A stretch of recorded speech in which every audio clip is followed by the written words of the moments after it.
Merci, docteur Tiantois, de me passer la parole. Je tiens d'abord, d'entrée du jeu,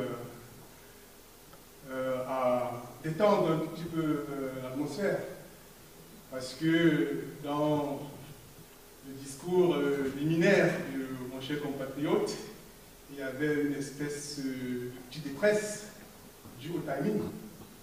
Mais comme vous le savez, à chaque culture, ses habitudes. Ce n'est pas un justificatif, mais je le dis, à chaque culture, ses habitudes. Chez nous, et ça je l'ai appris il y a de cela une vingtaine d'années à Wuppertal en Allemagne, un aîné m'avait soufflé. Il m'avait dit ceci: les Européens ont la montre et les Africains ont le temps. C'est bien. C'est vrai que, étant en Europe, on doit également s'acclimater, mais généralement, je ne vous apprends rien. Certaines habitudes font la culture. Donc, nous n'allons pas, comment dirait-on, pénaliser ceux qui s'acclimatent davantage à ces bonnes habitudes. Ceci étant, chers compatriotes, chers amis du Cameroun, nous allons nous entretenir aujourd'hui sur la contribution des diasporas à l'émergence du Cameroun à l'horizon 2035. D'entrée de jeu, on se pose généralement la question de savoir ce que c'est que la diaspora, parce que là, il y a une pléthore de définitions de la diaspora. Mais pour couper court, nous allons tout juste dire que la diaspora, de toutes les façons, si on se réfère même à son origine, ça vient du mot grec diaspéro, qui signifie dispersion. Donc la diaspora camerounaise, dans son entité, signifie en fait, ce n'est autre chose que les fils du Cameroun qui sont dispersés. Ce n'est pas autre chose que cela, qui sont dispersés en dehors, n'est-ce pas, du pays matriciel. Ils sont en Belgique, ils sont en Allemagne, un peu partout. Et donc maintenant, pour voir son implication dans la problématique du développement du Cameroun, puisque c'est de ça qu'il est question, il est parfois important de faire une petite typologie de cette diaspora. C'est donc dans ce sens que nous avons la diaspora scientifique et technique. Nous avons la diaspora douloureuse, c'est-à-dire celle qui fut contre son gré déportée vers les Caraïbes, les barbares, ainsi de suite.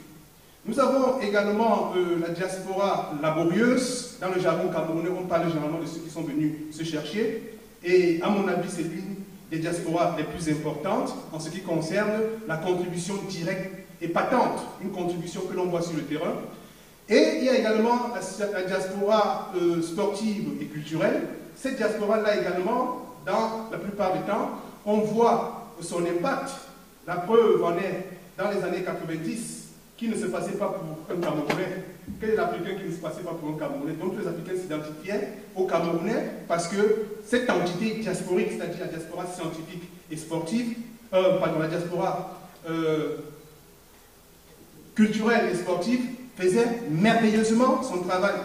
Mais la question que l'on se pose finalement, qu'en est-il de cette diaspora scientifique et technique? J'allais dire, qu'en est-il de la diaspora non créante? C'est une diaspora qui, si elle ne fait pas attention, risquerait davantage de se faire phagocyter par des pays d'accueil. Nous allons voir, par exemple, que les jeunes Camerounais qui ont pour la plupart eu leur baccalauréat au Cameroun et qui sont venus poursuivre, comme on le dit généralement, leurs études en Allemagne, 5 sur 7 qui n'ont pas pu trouver un travail en Allemagne émigrent vers le Canada. Donc cela voudrait dire que le pays qui les a formés, le Cameroun, à qui nous tous nous sommes redevables, même si le destin a voulu que nous naissions là-bas, nous sommes redevables au Cameroun, même pas le fait que nous sommes nés au Cameroun. Parce que, de facto, le Cameroun, quelles que soient les difficultés que nous rencontrons de temps en temps, a œuvré, ne serait-ce que pour qu'on obtienne notre baccalauréat, qui est la clé, n'est-ce pas, d'accès aux études supérieures, qui plus tard, ou bien aux formations professionnelles, qui plus tard nous ouvrent la voie, n'est-ce pas, au niveau professionnel. Donc, sur ce point de vue, nous sommes tous redevables au Cameroun. Cependant, pourquoi est-ce que cette diaspora scientifique et technique peine à apporter sa pierre à la construction de l'édifice du Cameroun? Est-ce parce qu'elle le veut ou parce qu'il y a un certain handicap? Je crois que des deux côtés, il y a une certaine part de responsabilité. Bien. Et aujourd'hui, nous n'allons pas essayer, n'est-ce pas, de trouver une solution clé à main à cette problématique.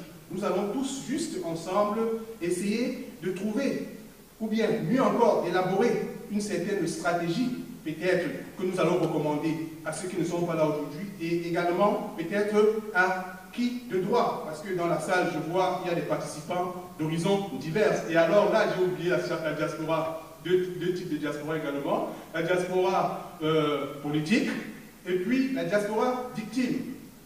Bon, pour moi, la diaspora victime, je n'ai pas voulu ici utiliser la connotation exilé politique, mais pour moi, c'est diaspora victime, parce que comme je dis, il faut essayer, n'est-ce pas, d'une manière ou bien d'une autre, de ne pas dégrader, n'est-ce pas, comment dirait-on, ce qui qualifie autrui. Très bien. Et donc maintenant, nous allons donc essayer, donc, pendant ces travaux, de canaliser tout ce qu'on pourra juger d'important, tout ce qu'on pourra juger d'utile, n'est-ce pas, pour booster la participation ou encore la contribution des uns et des autres à l'émancipation du Cameroun. Et comme je l'ai dit d'entrée de jeu, beaucoup reste encore à faire. Parce que pour nous, diasporés, il est tout à fait anormal que de temps en temps, les délégations ministérielles de nos pays, dans le cadre des relations bilatérales qu'on négocie généralement chaque année, entre les partenaires, comme ils appellent souvent dans leur jargon, qui parfois nous égarent, les partenaires bilatéraux, qui s'assiedent autour d'une table et discutent avec eux comment est-ce qu'ils peuvent leur octroyer des crédits, ainsi de suite. Alors qu'il y a une matière première, grise, qui est là, prête à être exploitée, mais qui n'intéresse personne. Je crois que sur ce point, il va falloir, n'est-ce pas, que nos institutionnels essayent de repenser la réintégration, parce qu'elle n'est plus intégrée, de la diaspora camerounaise, afin que celle-ci, d'une manière efficace, pertinente et sûre, puisse apporter sa pierre à l'édifice du Cameroun, parce qu'il y a quelque chose que nous ne pourrons pas comprendre, que ces fils du Cameroun, à part entière, hors du territoire camerounais, n'est-ce pas, font des efforts tellement louables, on ne peut pas les déchiffrer, que ce soit en Belgique, le nombre de médecins camerounais qui exercent seulement à Bruxelles. Je crois que c'est de loin plus important que le nombre de médecins camerounais qui exercent au Cameroun, que ce soit en Allemagne, que ce soit en Belgique. Pourquoi est-ce que ceux-là ne peuvent pas apporter leur contribution au développement du Cameroun d'une manière saine? Est-ce parce qu'il y a des handicaps qui sont posés par ces cadres cadrés qui n'acceptent plus jamais de partir de leur cadre pour produire quelque chose de pertinent? Parce que, de toutes les façons, ils croient qu'ils sont là pour toujours. Non, c'est un cycle de vie et il faut généralement préparer les jeunes. Ces cadres cadrés n'ont pas raison d'avoir peur de la jeunesse, non.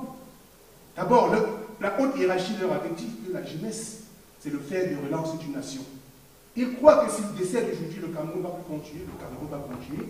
Donc, il est également de notre intérêt, nous, les jeunes de la diaspora, encore faudrait-il redéfinir la notion de jeunes, que les jeunes de la diaspora, que nous prenions également nos responsabilités, pas en les bousculant, en allant d'une manière constante vers eux, chercher le dialogue avec eux, discuter avec eux, leur faire comprendre que nous avons également un rôle prépondérant à jouer dans la problématique du développement du Cameroun. Et c'est pour ça que nous sommes ici aujourd'hui. Sur ce, n'est-ce pas, je souhaite déjà à la CDC, vraiment, j'apporte, n'est-ce pas, mes félicitations et mes remerciements et mes encouragements également à la CDC parce que je sais combien il est difficile de rassembler autant de substances grises pour discuter de cette problématique, parce que de plus en plus, les réalités du terrain nous montrent que les diasporés sont de plus en plus fatigués.